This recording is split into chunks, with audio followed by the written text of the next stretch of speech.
Well, my name is Osmar Zaiane, and I'll be talking about AI. AI may mean different things to different people, and well, I'll try to define, at least I'll give you a glimpse of what AI is. It would take me a semester to talk about AI in general. So this is the first part of a four-part series. We'll be talking about AI, but also we'll talk about other subfields within AI. So imagine a mouse. Nice little mouse there. Imagine you are a mouse. And think about the world of that mouse. The mouse is an intelligent animal. They work together, they live in colonies, they're very social among each other. Some people are afraid of mice for no reason. Well, mice are very intelligent, as I said, and they are very adaptable. You can find them everywhere in the world. So if there's a flood, they can swim. To cross a river, they will cross it to go to the other side. They're very skillful to find food, and they eat many different things. They adapt to their food, whatever is available. They also adapt to their environment to find what is necessary to build their nests, to protect the little offsprings. And so you can find nests of different sorts. In a garage, you'll find nests with newspapers and plastic, whatever, and in the field, they will use whatever they find there. So they adapt. I'm using adapt many times because it's a key word. They're also very smart when you put them in a maze. The first time they're in the maze and you have a reward at the end somewhere, they will find it with the smell and follow their instinct until they find the piece of cheese or whatever reward you have for them. Next time you put them in the same maze, they'll find their way immediately, very quickly. So they memorize their environment. You can even imagine teaching a mouse how to count, how to do simple additions. One piece of cheese and another piece of cheese, well, I have two pieces of cheese. I have 3 pieces of cheese and another mouse takes a piece, I have 2 left. Okay. So you can imagine teaching the mouse that kind of arithmetic. Well, let's think of the mouse in another environment. So imagine the mouse sitting outside in the evening and watching the sky and looking at the stars and imagining whether that's a planet or a galaxy of some sort. Is that something we can imagine? Well, maybe in a cartoon. I don't think the mouse has any idea of the world we live in. I mean, talking about the cosmos, that we are in a planet, and that planet is part of the solar system, and that solar system is in a galaxy and so forth, and there are many other solar systems, and maybe there's a planet where other mice can live. I don't think that the mouse could make that kind of reasoning. Maybe it's too big. If you look smaller, do you think the mouse would think about a virus with a protein shell around it and how this virus attacks cells and all that stuff? I doubt it very much. I have a mouse, actually a rodent, I suspect actually a squirrel, but it could be a mouse, visiting my engine, and it was chewing on my electric cables. That was a disaster, a very expensive disaster. But I don't think the mouse had any idea about what the engine was for. It was warm. It chewed also on the insulation of my engine to build a nest somewhere else. Indeed, it's adapting, but it has no idea what that engine was for. It's me as a human, I build it to adapt to my environment so I can move faster from one place to the other. I don't think the mouse will also understand what that big a rocket ship is doing and firing to go up. And I certainly cannot imagine a mouse understanding the mathematical formulae to try to solve problems. All these are actually understandable by the human. The mouse has absolutely no idea. The microphone is cutting off. Which one? There's a green light.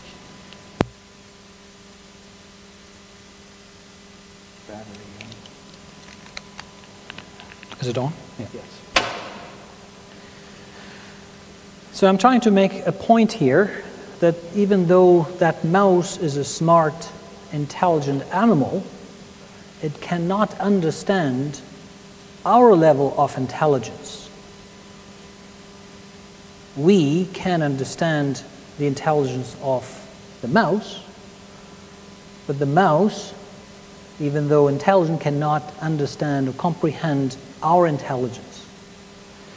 So it is exactly the same thing that could happen with a human being. So the human being is a very smart and intelligent animal, and that's why despite the fact that we don't have a very hard shell, we don't have sharp teeth, and we don't have tusks or whatever, we are the masters on this planet. We are the masters on this planet thanks to our intelligence. We can adapt better than other animals, and we can defeat the other animals. But if I now take the analogy of the mouse and compare it with the human, I can put the human on a scale of intelligence, and if I put them on the level 0 and the mouse on a negative side, so I call it sub-intelligent, I can very easily imagine something in the plus side, is super intelligent. And like the mouse cannot conceivably understand our intelligence, we cannot also understand the intelligence of that super intelligent machine or being. Okay. So, and this is very important because it's also linked to the notion of singularity, technological singularity. We can imagine that that super intelligent machine or being can exist, but we cannot describe its intelligence. We can only say it's superior to ours. So of course, between the mouse and the human, there are many other levels. Well, between the human and that super intelligent machine or being, there are many different levels. So what is the technological singularity? I think in the previous lecture, I wasn't there, but that was introduced by Dr. Solez. The Wikipedia defines it as the hypothetical future emergence of greater than human intelligence through technological means, very probably resulting in explosive super intelligence. So hypothetical because many people are still skeptical, we haven't proven it, but it's a logical progression. So we could indeed one day build a machine that is intelligent enough that it'll help us build yet another machine more intelligent, and once we have that machine more intelligent, it'll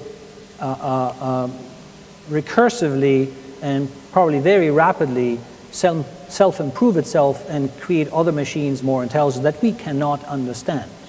Okay. That is a very important point. And because we cannot understand it, we cannot predict what that future will be, and hence the notion of singularity. It's not something that is well defined. And this is where we will see a fast rate of change. And because we can understand it, indeed, we cannot predict it. Is that really just science fiction that we will see in movies? I don't know. I can't say. Am I a believer? Yes, I'm a believer, but I don't believe, personally, I'll talk about it soon, I don't believe it'll happen very soon. So many people are saying that it's very near. I don't think it's that near. There are many things that are needed to reach that point, and we don't have those needed conditions. But definitely we should not dismiss it. We should think about it. We should prepare ourselves for that case. Okay. So, as usual, I start with a saying, a quote. So this is from Gibson. The future is already here. It's just not very evenly distributed. And this is an important fact. So we're talking about the future. We're talking about singularity and the fact that we'll have intelligent machines. So we're talking about technology of the future. But this is the future is actually quite relative, because when we talk about the future, our future, the future for other people can be a completely different view, even today. So I may show you this computer, this projector, the camera. For some people on this planet, this doesn't exist yet, and it's in their future. The fact that I have a dog that I can interact with it, and it's a mechanical dog, if I show to some people in, let's say, Papua New Guinea, a very remote area, they wouldn't believe that actually that exists. For them, it's a far future. If I talk about the remote control, and from far away I can control a computer, that can seem like very futuristic for many people on the planet. But I can tell you things that exist already today, and probably you'll be flabbergasted that they already exist.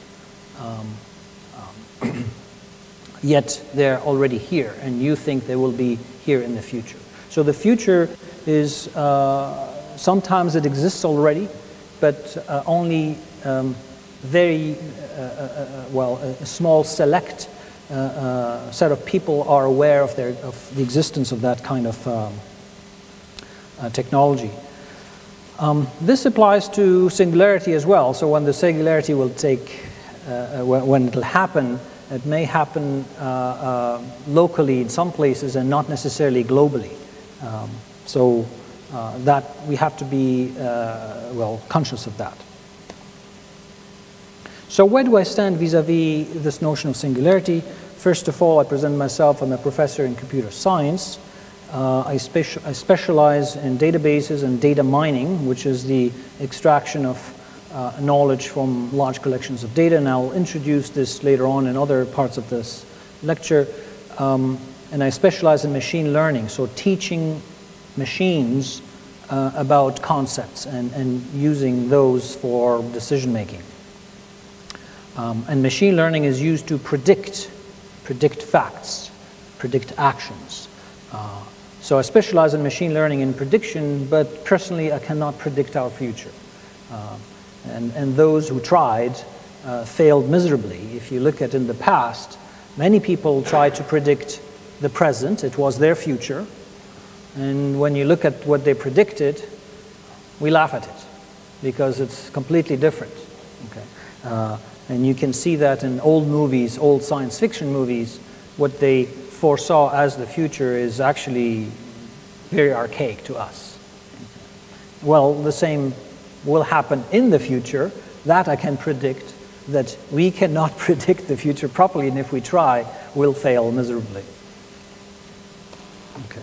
Because we predict based on what we know, and there are many things we don't know that will happen. So will this technological singularity happen? I think it's inevitable. It will happen. Will it happen in the 21st century? That's where I'm skeptical, based on what I know and based on what I saw happened in the past and the rates at which we are progressing. Yes, we are progressing faster and faster. Every year, just looking at the number of patents, they more than double the year before and so forth. So yes, we're going faster, but still what is required to reach that point is more complex than what we think.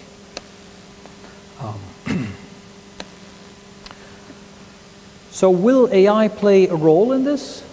Definitely. As Dr. Solez mentioned, AI is an intricate part of the Singularity.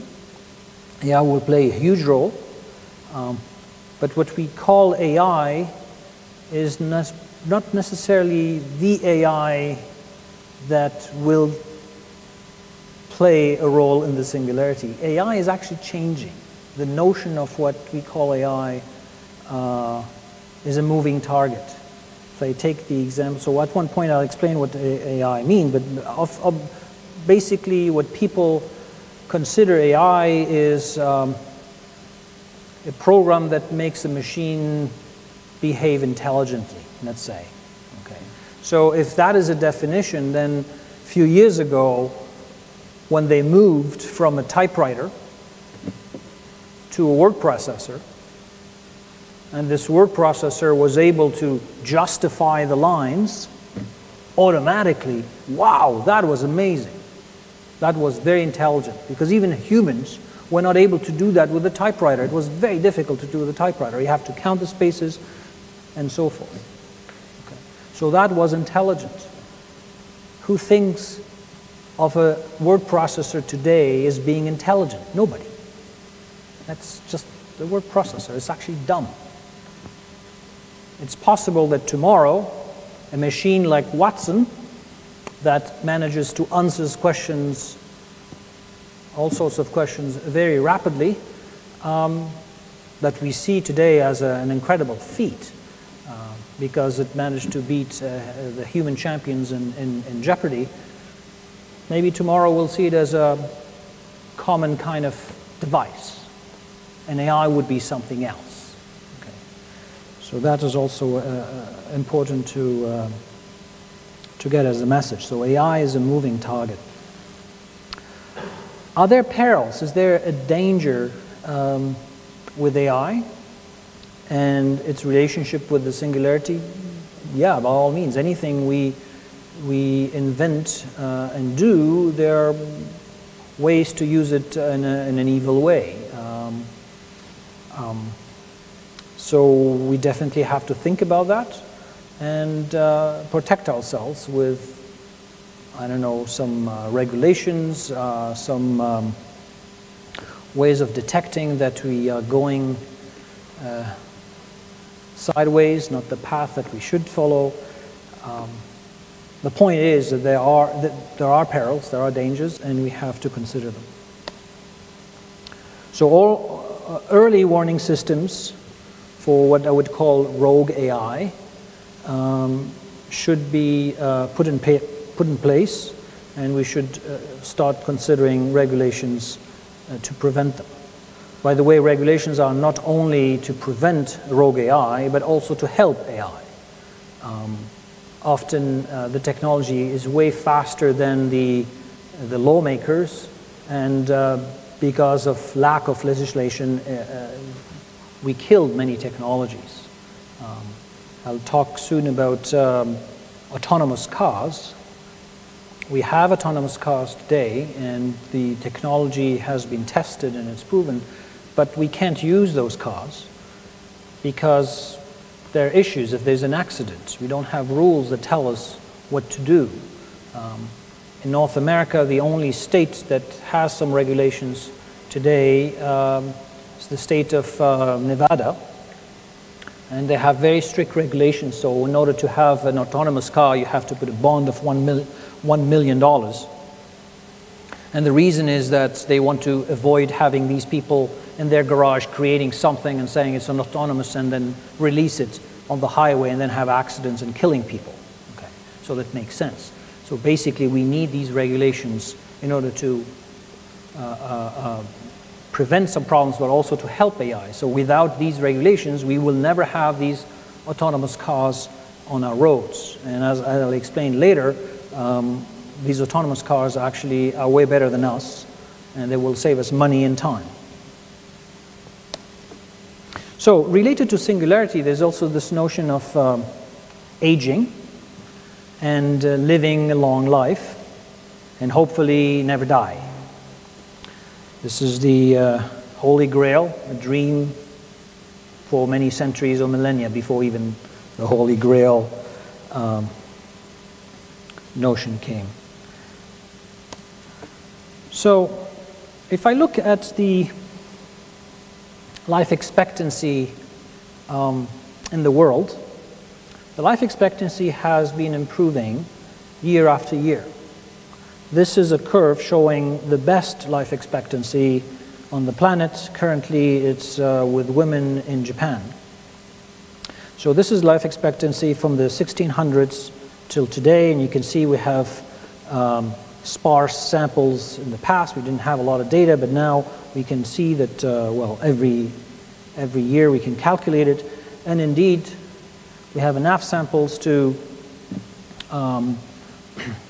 assert that indeed there is this a very nice progression, and you can very easily put a line there and predict that it'll continue to progress that way. So if that line is correct, then I can predict by 2050 the life expectancy will go to 96, and by 2100 it'll go to 107 years. This is phenomenal compared to today, and that's an average. So many people will live way longer than that. Is that eternity? No, not really. I mean, we're talking just about 100 years. And some people live 100 years today. It's not a big deal. But some people are arguing that actually that slope will become steeper. Like it wasn't that steep before, and then it became steeper and steeper, and now it's a line, but suddenly with the technology, it'll become steeper. So they argue that with advances in generative medicine, in nanotechnology, and AI, and engineering, and so forth, biomedicine, this will get steeper, and they did calculations, and they estimate that the life expectancy by 2050, I said it'll be 96, but they claim it'll be around 125. Okay. So by 2100, it'll be way higher than what I predicted at 107. Are they right? It's possible. Nobody knows until we get there. I don't think I will see it. Maybe you. But if I look at the life expectancy in other countries, I'll see the similar trend. So this is in the United States from 1929 till 2007, and life expectancy for both genders was about 78 years. Here I have data from another paper where they have different countries, and you can see the United States in yellow. I also pointed Canada with an arrow. Canada is among the top in the world, which is not bad at all. So you can see there's the same trend. Here's another curve. This is from another paper, a study done in the UK, and they separated females from males, the two genders, and you can see that they are similar slopes, even though they are, well, females have a better life expectancy. But the interesting thing is that in that study they showed that even though the life expectancy is improving and getting better, when you look at the healthy life expectancy, it didn't improve as fast, and it's not improving as fast. So what does that mean? It means that yes, you'll have a better chance to live, at least in the UK, but I'm guessing similar studies can be done here and we'll find the same results or similar results. Yes, our life expectancy is improving, but that doesn't mean that we'll have a healthy life. So the question is it really worth it? And it's not up to me to answer that question. But this leads to another question: would actually technology fix that? Okay, so we live longer. There's a risk that we won't have, with the current medicine, we won't have a healthy life. We live longer, but maybe in a hospital or somewhere. Would technology help? I think so. Just look at the Paralympics. These guys are becoming amazing. Soon, I think, they will have rules in the Olympics, and they will say, no, those who have these prostheses cannot compete with the normal people because they will be faster. I guarantee you that. It will get better and better.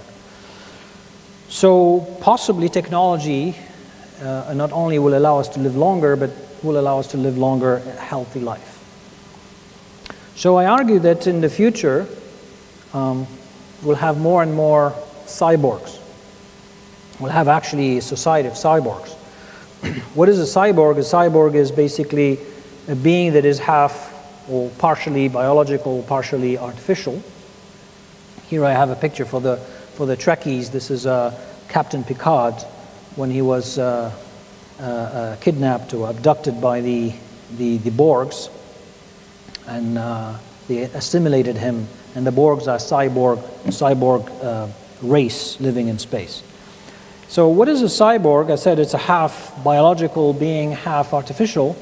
Well, they live among us today, as you saw with the Paralympics, but everywhere. Whether you have new hips, new knees, all sorts of prostheses. You have the eyes, you have whatever, all sorts of organs. And that's very amazingly useful. I mean, whether it is a soldier coming from the fields, or it can be a farmer, or any kind of accident where we lose our limbs, we need to replace it, and we now have the technology to replace it with very sophisticated and adaptive prostheses. Some prostheses actually are using AI to learn about movements. In my lab, we're working on a prosthesis that learns to predict movements. So, for example, rather than doing this, like very artificial to grab something, it predicts that you're going to grab it, so it starts the movement before you do it, and it's more natural kind of movement that you do. And this is something we do instinctively. If you're driving a car, you're trying to grab the stick to shift gears. You don't go there and then open your fist and then grab it, and you basically open your fingers as you're reaching for it. Okay, so you're doing this prediction because you know that you're going to grab that stick and change gears. Okay. Computers don't do that today, but we are building computers, so prostheses that can adapt to that movement by predicting what you're trying to do. So cyborgs are not just humans wearing these mechanical devices, prostheses. We have also the other way around, where you take a robot and you add some biological cells. Is that far-fetched? No. We already have robots that use biological cells. Here's an example. This is the rat robot, or roborat. Well, they use brain cells from a rat to control the robot. So rather than having a chip that controls the robot, these are cells from the brain of a rat that send a signal to the robot, and the robot learns how to navigate within a box, a small maze. I think I have the video. I can click on it, try to bring it up.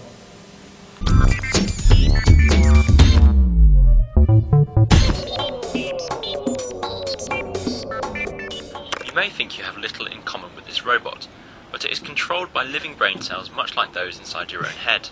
Researchers grew a collection of around 300,000 rat brain cells in the lab. The cells quickly grow connections to each other and start communicating using electrical pulses. When the clump of cells was connected to electrodes, some parts of it were found to respond predictably to signals from the robot's ultrasound distance sensor. The output from these cells can be used to control the robot's motor circuits, preventing it from bumping into obstacles. Because the brain cannot leave the lab, it communicates with the robot wirelessly. The team plan to use their robot's brain power for new patterns of behaviour in future. They hope there are enough similarities to teach us about unknown aspects of our own brain activity.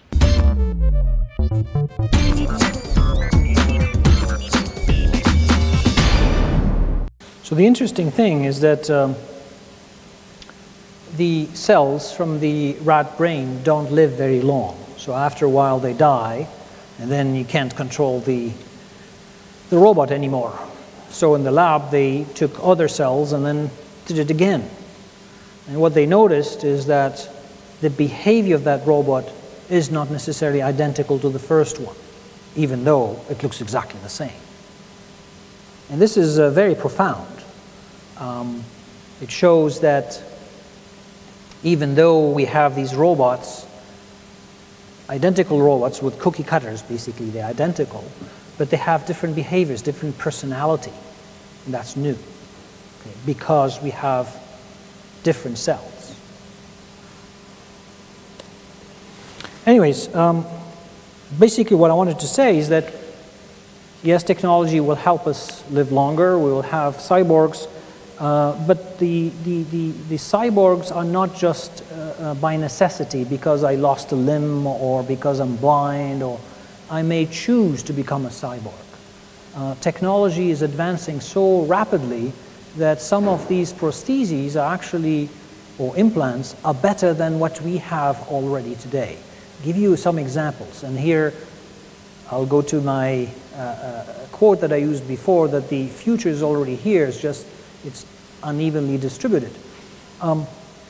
Today you can have an implant for hearing, cochlear implant, and you have an electrode going in the bone inside, and it simulates the cells to make you hear sound that is outside. So we can hear sound. So for somebody who is deaf, who has problems hearing, you can hear sound. There's a microphone capturing the sounds and then simulating them again by exciting the nerves inside.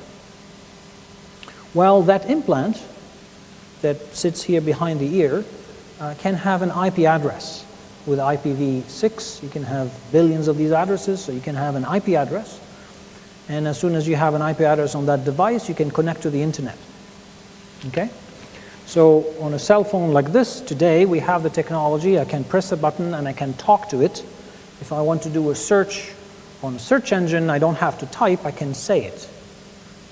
And that my voice will be transcribed, and that string is sent to a search engine.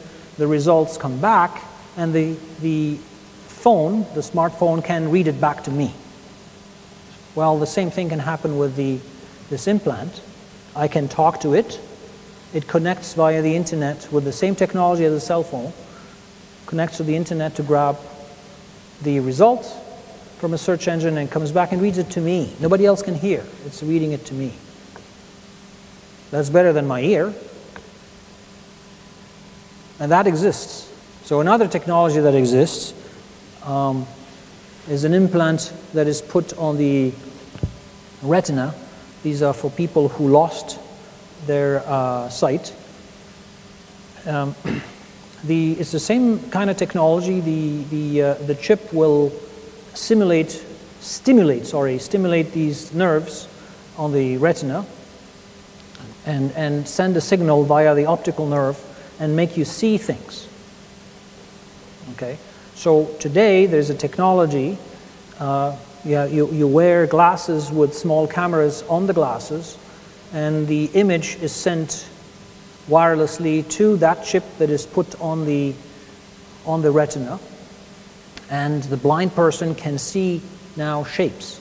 The image that we have today, that we managed to create for the blind person, is very pixelized. So I think we're using like 16 colors, a very limited number of colors, and it's I believe like a 8x8 grid, so it's very, very low resolution. But hey, this person was blind, now they can see shapes. That's amazing. But what this reminds us of are the early digital cameras. The digital cameras had very pixelized images.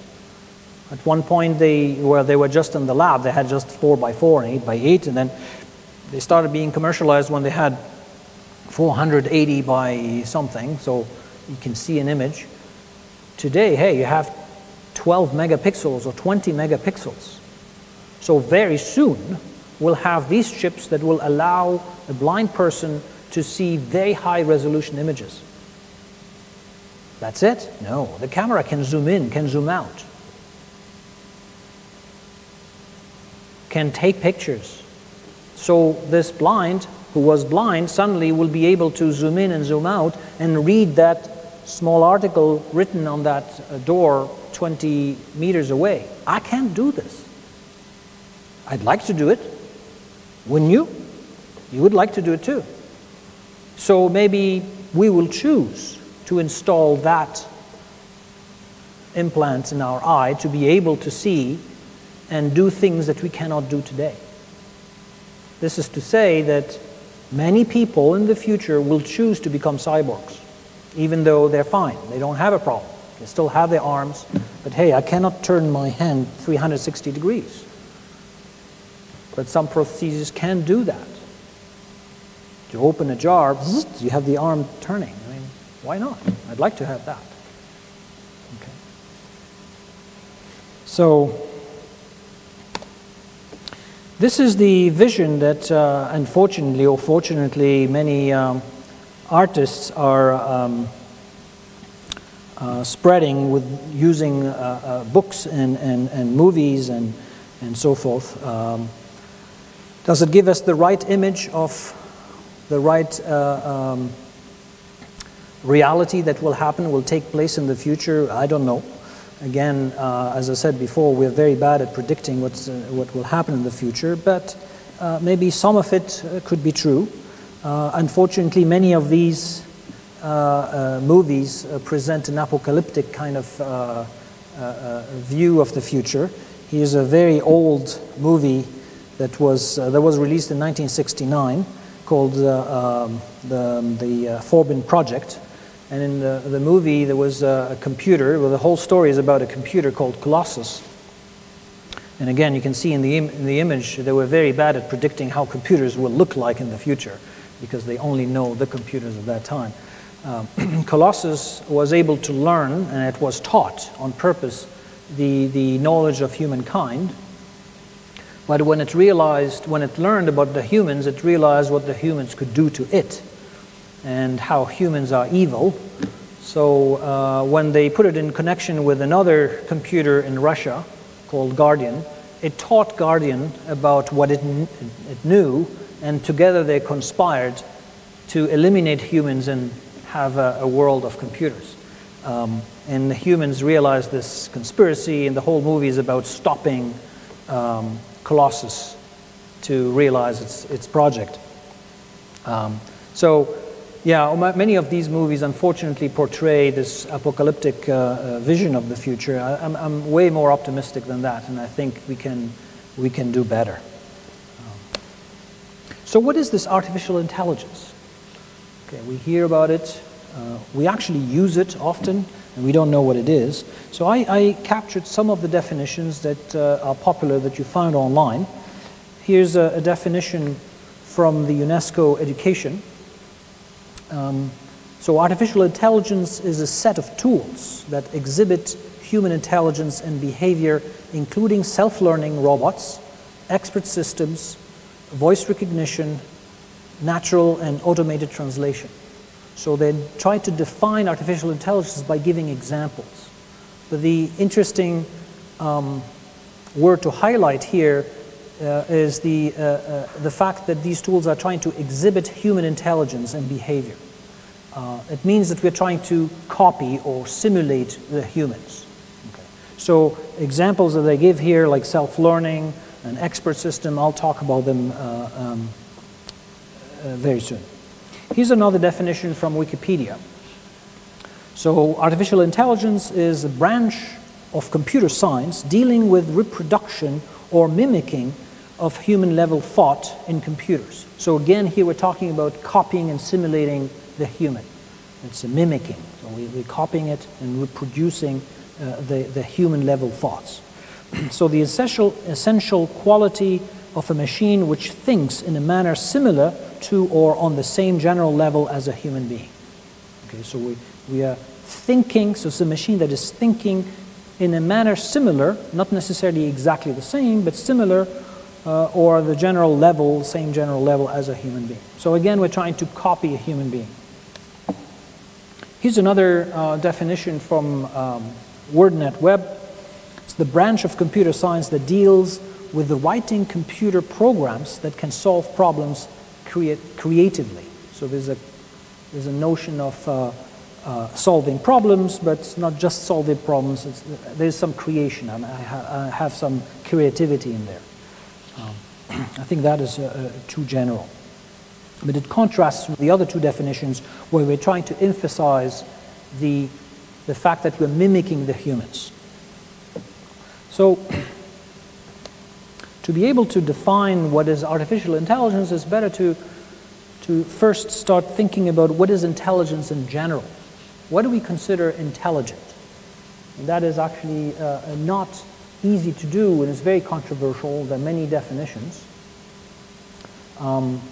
But since we're talking about simulating that intelligence in artificial intelligence, it's better to stop for a moment and think about what is that intelligence that we're trying to simulate. So for me, intelligence, and I said it's controversial, so there are different definitions, but for me, it involves the ability to reason, plan, solve problems, but also think abstractly. Like I had that image of mathematical formulae and said the mouse cannot think abstractly like that. Comprehend complex ideas, learn from experience, and learn quickly. Okay. So all this has to do with adaptation. The environment is changing, and I need to adapt to this changing environment. And that's why I used the term adapt many times when I talked about this intelligent mouse. The mouse is able to adapt.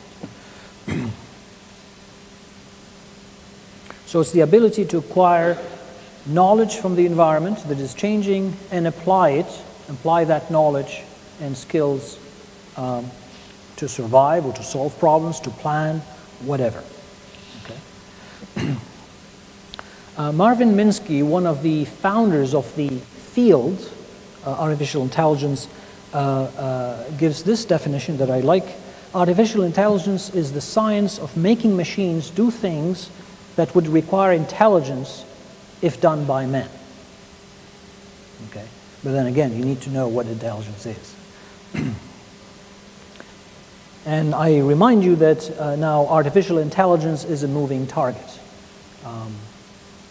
So what we think is smart and intelligent and requires intelligence to do that, like for example the word processor that does this justification left, right, or justify the paragraph. Wow, we said in the beginning when we saw it for the first time, say, wow, this is intelligent. Well, today it's not intelligent at all.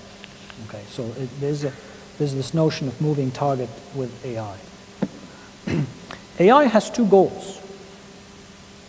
The first goal is to create these programs and computers that are intelligent and help us solve problems and so forth, mimicking us if necessary. But there is also the other goal, which is to understand what human intelligence is. By trying to simulate it, by trying to build intelligent programs, I end up having to understand what the human intelligence is. Okay, so there are two goals, and today not only computer scientists are interested in AI, but you have a panoply of other scientists also interested, like in psychology, in philosophy, in linguistics, and so forth, because it helps them also in their own field.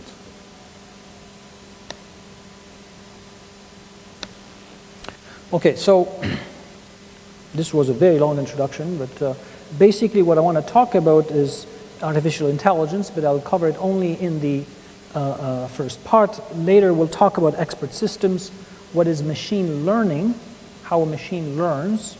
I'll give you more examples of machine learning in the third part, and I'll talk about data mining, what is the field of data mining, extracting these patterns from data. And then we'll finish with some real applications to really see concrete examples, and then we'll talk about whether this is reality or fiction, and whether there are risks in doing this kind of work and what is the potential of this kind of work. I think I have to be faster. So artificial intelligence, the term, the field started, well, people started thinking about it before that, but the term was created, was coined in 1956 when a group of people organized this conference called Dartmouth Conference, and they discussed about the possibility of creating intelligent machines. And they wrote a report. So first they had this proposal for the conference, but at the end also they write a report. And they defined what artificial intelligence is and said, or claimed at that time, that, hey, we can do it. And they actually predicted how long it'll take to do this and build these very sophisticated machines, intelligent machines, and how these machines will help us in industry, in our life, and so forth. So in the report they wrote, the study is to proceed, this is in the proposal of the conference, the study is to proceed on the basis of the conjecture that every aspect of learning and any other feature of intelligence can be, in principle, be so precisely described that a machine can be made to simulate it. So in other words, you have this activity, the human activity, we can cut it into pieces, and each piece can be described in such detail that can be simulated by a machine, and then put them all together, you can build an intelligent machine. That was the strategy. The study of intelligent behavior and the attempt to find ways in which such behavior could be engineered in any type of artifact. Anyways, this started a new field. We're talking about 1956, so more than half a century. Today, more than half a century later, AI is a mature field, and it's taught in all universities around the world. All undergraduate students doing computer science, they take at least one course, full semester, if not more, on artificial intelligence. So in Wikipedia, they define it as the branch of computer science, so indeed it's a subfield of computer science, that deals with intelligent behavior, learning, and adaptation in machines. And I'll go in details with that. So again, what is intelligence? Is the capacity of observing, this is my definition, capacity of observing your environment, interpreting that environment, then adapting to it. And the ability to learn from past experiences and take advantage of that experience to solve new problems, okay, including planning and so forth. So it's a question of interpreting, learning, and adapting. So what do you interpret and learn? Basically, you understand your environment, and then you solve the problem that you face. And then computational intelligence, which is computed intelligence, or what people call artificial intelligence. It's basically a set of programs that will analyze, interpret data coming to it, to learn from observations and adapt to changing situations. So that's why we talk about machine learning. The machine will learn from the data, and I'll dedicate part 2 or part 3 on machine learning. I'll give you examples of applications that you're using today and you don't even know that they're using machine learning. Okay. Is that an easy path? As they claimed in the Dartmouth conference, not really. There are many problems that we face. They faced, they realized it, and I'll tell you about the different winters of AI. But before that, the problems. The fact that the human intelligence is not completely understood is a huge hurdle to do artificial intelligence. We still don't know how we function. So we're talking about mimicking our behavior, but we don't really understand it, so how are we mimicking it? We copy it, it's not that trivial. So often they resorted to other solutions. We are not actually mimicking the way we reach that goal, but we mimic the output, basically. How it's done inside, it doesn't really matter. And then it's not really smart, unfortunately, and you'll see some examples. The other problem is that, as I said before, we cannot comprehend something more intelligent than us. Okay. We definitely understand that there's a possibility to have something more intelligent than us, since there are things that are less intelligent than us. So the existence of something more intelligent is possible, but we can't describe it, since we can't even describe what is our own intelligence, let alone something more intelligent. So in AI, there are two types of AI. We talk about weak AI and strong AI. And all the applications that we have developed so far are all in the category of weak AI. In the weak AI, basically we're trying to simulate how humans do things. Okay, so how they do it intelligently, well, we mimic that. The strong AI, or some people call it the true AI, is when actually the machine really thinks and does it on its own. This is where we're talking about exceeding the human intelligence. It's not just a simulation and copying how the humans do it. The machine is actually thinking. So since we cannot define exactly what is intelligence, and then we can't say whether the machine is actually intelligent or not, whether it's using artificial intelligence or not. So people are now talking about, well, they've been talking about this for a while, acting humanely, so acting like a human. If a machine is acting like a human, since the human is intelligent, whatever intelligence is, then that machine is intelligent. Okay? And this led to a famous test. We call it the Turing test. So Turing wrote a book in 1950. So this is 6 years before the Dartmouth conference where AI was defined. He wrote a book, Computing Machinery and Intelligence, and in there he talked about machines thinking. Okay? So he was talking about already intelligent machines, and he asked many questions. Can machines actually behave intelligently? Here we're talking about a few years after the Second World War. Computers barely started.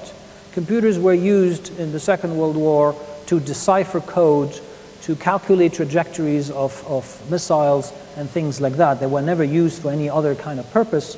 And then immediately after the war, people were starting thinking about what can we do with these machines, like the famous report that Vannevar Bush wrote about the Memex machine. I don't know if you know about this. He described a machine that stores information, and they're linked with paths, and this description of that machine led to the Xanadu project, which led to the World Wide Web as we know it today. But it was described in a paper written by Vannevar Bush in 1945. So you have to think about that context. After the war, people are starting to think about what can we do with these machines. We were using them for the war, now we had peace. What can we do them? What can we use them for? Well, for peace, basically, for our society. And Turing wrote this book thinking about the progression of these machines becoming one day quite intelligent. And he devised this test to say whether the machine is intelligent or not. And this test is as follows. You have a person in a room on terminal having a discussion or a question answer kind of interaction with something or somebody on the other side of a wall. So it can be two at the same time. One is a machine, one is a computer, and both are answering these questions. And if the individual, the interrogator, doesn't know which one is the machine, which one is the human, or whether the other entity on the other side is a machine or a human, then that machine is smart enough, intelligent enough to fool that interrogator to believe that it's a human. Okay? Then that machine is intelligent. Okay? That's a very simple test. And he predicted in his writings that by year 2000, so that was half a century later after he wrote He gave half a century for the technology to evolve to a point where a machine might have 30% chance to fool a person that it is a human for at least 5 minutes. We're in 2012. We haven't done that yet. Okay. In his book, he's also actually, it was very interesting because he already, despite the fact he didn't talk about artificial intelligence, the term didn't exist yet, he already talked about the different components that today we have of AI, like knowledge base, building a knowledge base, talking about reasoning, understanding the language, learning, and so forth. All those were described already in his book. So let's see his prediction, not just his prediction. Well, his prediction we know didn't work. It's not right. But let's look at the existing applications today that chat with people and see for ourselves whether they can fool us or not. So this is what we call a chatterbot or a chatter robot. It's a computer program designed to simulate an intelligent conversation that you can have. And there are many that exist on phones today. But there are very sophisticated programs that exist on larger PCs as well. Can they really fool us to believe that they are humans, not a machine? Well, the first such a program was written in 1966 by Joseph Weizenbaum at MIT, called ELIZA. And ELIZA had different versions depending upon the script that they used. One of them is called Doctor. And Doctor was actually quite impressive. It had a conversation simulating like a psychologist asking open-ended questions. And when you played with it, for a while it seemed like a human. But because it's a script, very rapidly it hits a wall and then it has to answer something. So they had canned answers or canned questions, and it changed directions very rapidly. And then immediately you know it's not a human, it's a machine. Okay. So, but let's look at, we're talking about 1966. That's a long time ago. Many of you were not born yet. So let's look at more modern chatterbots that use more sophisticated machines and more sophisticated algorithms. So here's one called Jabberwocky. It won a prize. So these chatterbots have competitions every year. And this one won the 3rd place in the Loebner Prize competition. I went online. You have the URL. You can go and play with it yourself. And I said, okay, let's have a conversation with this and see whether I can recognize that it's a machine. So I connect to it. And it asked me, what is your name?